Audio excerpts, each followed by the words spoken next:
ನಮಸ್ಕಾರ ಗೃಹಲಕ್ಷ್ಮಿಯರೇ, ನಿಮಗೆ ಗೃಹಲಕ್ಷ್ಮಿ ಯೋಜನೆಯ 21 ಮತ್ತು 22ನೇ ಕಂತಿನ ಹಣ ಬಿಡುಗಡೆ ಆಗ್ತಾ ಇದೆ. ಹೌದು, ಮಹಿಳೆಯರಿಗೆ ಒಂದು ಲಕ್ಷ್ಮಿ ಹೆಬ್ಬಾಳ್ಕರ್ ಅವರು ಮುಖ್ಯವಾದ ಸ್ಪಷ್ಟನೆಯನ್ನು ಕೊಟ್ಟಿದ್ದಾರೆ. ಹಾಗಾದರೆ ಏನು ಸ್ಪಷ್ಟನೆಯನ್ನು ಕೊಟ್ಟಿದ್ದಾರೆ?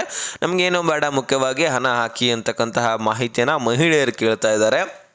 ಹಾಗಾದರೆ ಬನ್ನಿ, ಈ 2,000 ಪ್ಲಸ್ 2,000 4,000 ಹಣ ಆದರೂ ಬರುತ್ತಾ ಅಂತಕ್ಕಂಥದ್ದನ್ನು ಈ ಒಂದು ವಿಡಿಯೋದಲ್ಲಿ ಚರ್ಚೆ ಮಾಡೋಣ. ಆದಷ್ಟು ವಿಡಿಯೋನ ಕೊನೆವರೆಗೂ ವಾಚ್ ಮಾಡಿದ್ರೆ ಯಾವ ಜಿಲ್ಲೆಗಳಿಗೆ ಮೊದಲನೇ ಹಂತದಲ್ಲಿ ಈ ಒಂದು 21ನೇ ಕಂತಿನ ಹಣ ರಿಲೀಸ್ ಆಗಲಿದೆ ಅಂತಕ್ಕಂತಹ ಮಾಹಿತಿ ಕೂಡ ಸಿಗುತ್ತೆ. ಟೋಟಲಿ ಗೃಹಲಕ್ಷ್ಮಿ ಯೋಜನೆಗೆ ಸಂಬಂಧಪಟ್ಟಂತಹ ಎಲ್ಲ ಮಾಹಿತಿಗಳು ಕೂಡ ಈ ಒಂದೇ ಒಂದು ವಿಡಿಯೋದಲ್ಲಿ ಕ್ಲಿಯರ್ ಆಗಿ ತಿಳಿಯುತ್ತೆ. ಚಾನಲ್ಗೆ ಸಬ್ಸ್ಕ್ರೈಬ್ ಮಾಡಲಿಲ್ಲ ಅಂದರೆ ಸಬ್ಸ್ಕ್ರೈಬ್ ಮಾಡಿಕೊಂಡು ನೋಟಿಫಿಕೇಶನನ್ನು ಆಲ್ ಅಂತ ಸೆಟ್ ಮಾಡಿ. ಈಗ ನಾವು ನೇರವಾಗಿ ಟಾಪಿಕ್ಗೆ ಬರೋಣ. ವೀಕ್ಷಕರೇ, ಗೃಹಲಕ್ಷ್ಮಿ ಯೋಜನೆಯ 21 ಆಗಿರಲಿ 22 ಆಗಿರಲಿ, ಅದೇ ರೀತಿಯಾಗಿ 23ನೇ ಕಂತಿನ ಹಣ ಕೂಡ ಬರಬೇಕಾಗಿದೆ. ಹೌದು, ಈ 3 ಕಂತುಗಳನ್ನು ನಾವು ಪಡ್ಕೊಳ್ಬೇಕಾಗಿರ್ತಕ್ಕಂಥದ್ದು. ಇದರ ಪೈಕಿ ಈಗ ಸದ್ಯಕ್ಕೆ 2 ಕಂತುಗಳನ್ನು ಹಾಕಿಕೊಡುವಂತಹ ಸಾಧ್ಯತೆ ಇದೆ. 21 ಮತ್ತು 22ನೇ ಕಂತಿನ ಹಣ ನಮ್ಮ ಖಾತೆಗಳಿಗೆ ಕೊಡುವಂತಹ ಸಾಧ್ಯತೆ ಇದೆ. 23ನೇ ಕಂತಿನ ಹಣ ಅಂದರೆ ಯಾವುದಪ್ಪ ಅಂದರೆ ಇದೇ ಜುಲೈ ತಿಂಗಳ ಹಣ ಆಗಿರುತ್ತೆ. ಕಾಯ್ದು ನೋಡೋಣ ಅದನ್ನು ಮುಂದಿನ ದಿನಗಳಲ್ಲಿ. ಸದ್ಯಕ್ಕೆ 4,000 ಹಣ ಆದರೂ ನಾವು ಪಡ್ಕೊಳ್ಬೇಕಾಗತ್ತೆ. ಮೇ ಮತ್ತು ಜೂನ್ ತಿಂಗಳ ಹಣ ಇದು 21, 22ನೇ ಕಂತಿನ ಹಣ ಅಂದರೆ. ಹೌದು, 21, 22ನೇ ಕಂತಿನ ಹಣ ಈಗ ನಿಮ್ಮ ಖಾತೆಗಳಿಗೆ ಬರ್ತಾ ಇದೆಯಾ ಇಲ್ವಾ ಅಂತಕ್ಕಂಥದ್ದನ್ನು ನೋಡೋದಾದರೆ, ಸತ್ತ ಲಕ್ಷ್ಮಿ ಹೆಬ್ಬಾಳ್ಕರ್ ಅವರು ಈಗಾಗಲೇ 2,500 ಕೋಟಿ ಫಂಡನ್ನು ನಾವು ರಿಲೀಸ್ ಮಾಡ್ಕೊಂಡಿದ್ದೀವಿ ಅಂತಕ್ಕಂತಹ ಅಪ್ಡೇಟನ್ನು ಕೊಟ್ಟಿದ್ದಾರೆ. ಹೌದು, ಒಂದು ಕಂತಿನ ಹಣಕ್ಕಾಗಿ 2,500 ಕೋಟಿ ಹಣ ಬೇಕಾಗತ್ತೆ.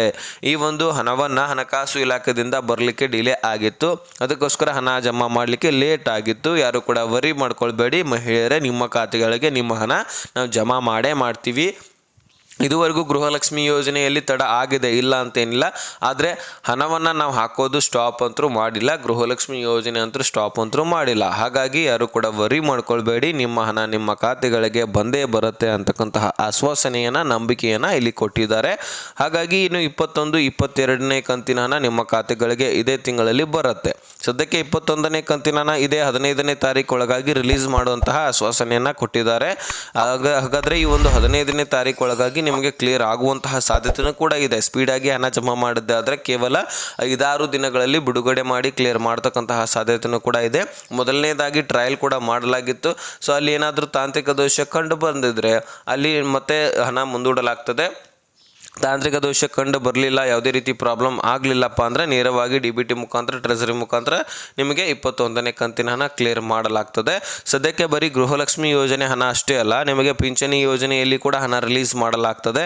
ಈಗ ಜೂನ್ ಮತ್ತು ಜುಲೈ ತಿಂಗಳದ ಹಣ ಕೂಡ ರಿಲೀಸ್ ಮಾಡಿದ್ದಾರೆ. ಜೂನ್ ತಿಂಗಳದ ಯಾರ್ಯಾರಿಗೆ ಜಮಾ ಆಗಿಲ್ಲ ಅವ್ರಿಗೂ ಕೂಡ ಜಮಾ ಆಗ್ತದೆ. ಸಣ್ಣ ಪುಟ್ಟ ಈಗ 800 ರೂಪಾಯಿ ಆಗಿರಲಿ 700 ರೂಪಾಯಿ ಆಗಿರಲಿ, ಈ ರೀತಿ ಯಾರಿಗೆ ಜಮಾ ಆಗ್ತದೆ, ಹೆಚ್ಚಿನ ಪ್ರಮಾಣದಲ್ಲಿ 800 ರೂಪಾಯಿ ಹಣ ಪಿಂಚಣಿ ಹಣ ಜಮಾ ಆಗ್ತಾ ಇರ್ತದೆ. ಆ ಒಂದು ಪಿಂಚಣಿ ಹಣ ಈಗ ಪ್ರತಿ ತಿಂಗಳದು ಈಗ ಜೂನ್ ತಿಂಗಳದ ಹಣ ಜಮಾ ಆಗಿರಲಿಲ್ಲಲ್ವಾ, ಆ ಒಂದು ಜೂನ್ ತಿಂಗಳ ಹಣ ನಿಮ್ಮ ಖಾತೆಗಳಿಗೆ ಬರ್ತಾ ಇದೆ ನೋಡಿ. ನಿಮ್ಮ ಬ್ಯಾಂಕ್ ಅಕೌಂಟನ್ನು ಒಂದು ಸಾರಿ ಚೆಕ್ ಮಾಡ್ಕೊಂಡು ನೋಡ್ಕೊಳ್ಳಿ, ಓಕೆನಾ.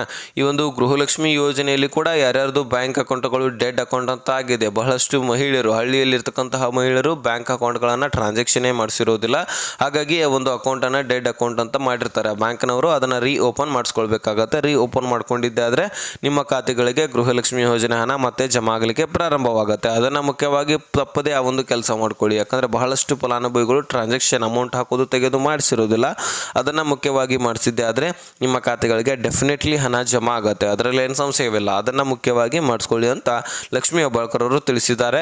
ಸೊ ನೋಡೋಣ, ಕಾಯ್ದು ಇನ್ನೆರಡು ದಿನಗಳಲ್ಲಿ ನಿಮಗೆ 21ನೇ ಕಂತಿನ ಹಣ ಜಮಾ ಆಗಲಿದೆ ಅಂತಕ್ಕಂತಹ ಆಶ್ವಾಸನೆಯನ್ನು ಕೊಟ್ಟಿದ್ದಾರೆ. ಸ್ಪೀಡಾಗಿ ಜಮಾ ಮಾಡ್ತೇವೆ ಅಂತ ಮಾಹಿತಿಯನ್ನು ಕೊಟ್ಟಿದ್ದಾರೆ.